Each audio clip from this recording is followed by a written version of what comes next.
Danes je luč sveta ogledalo že 43. Borštnikovo srečanje.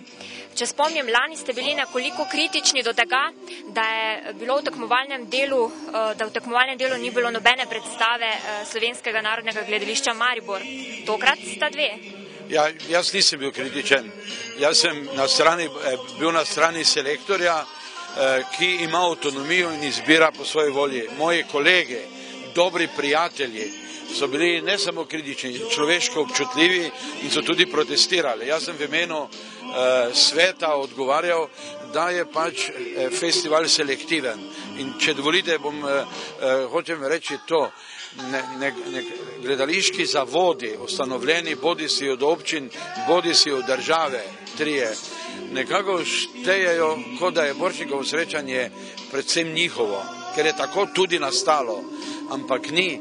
V Sloveniji je skoraj 50% igralcev, ki niso zaposleni, ki so na cesti in delajo v posameznih producentskih skupinah s poklicnimi režiserji, z istim denarjem davkoplačevalcev in časi niso več enaki kot nekoč in vsi so na trgu, naš selektor pa pregleda in med temi 100 predstavami pač izbere.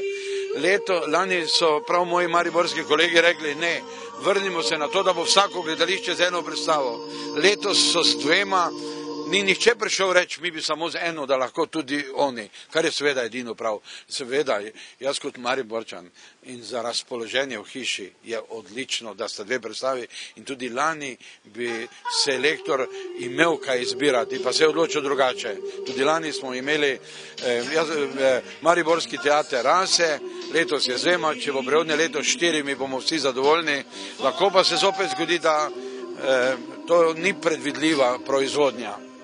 Kako pa ocenjujete celoten nabor letošnje selektorice, doktorice Barbare Orel? Ja, zelo sem zadovoljen. Za predsednika sveta tu je bila včasih kritika, da je ljubljanska drama nastopa 6 predstavami, ergo zdaj nastopa s 3. Že 5 let ni bilo gledališča s Trsta, letos ga je uvrstila. Ko bi rekel, za moje razpoloženje in sodelovanje z ljudmi iz teatru je to odličen izbor.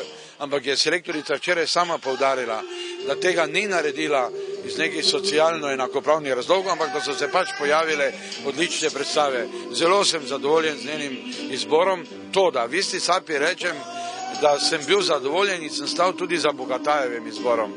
In mi ni ljubo, če že povem, kaj mi ni ljubo, mi ni zelo ljubo, da se že 2-3 krat žirija, ki je ravno tako organ sveta, mi jo imenujemo, mi jo plačamo, mi ni ljubo, kadar se zaletava v nekoga drugega, recimo v selektorja, ker to ni njihova naloga. Tudi on je naš, oba sta naša, oba imata avtonomijo in naj skrbita za svojo avtonomijo.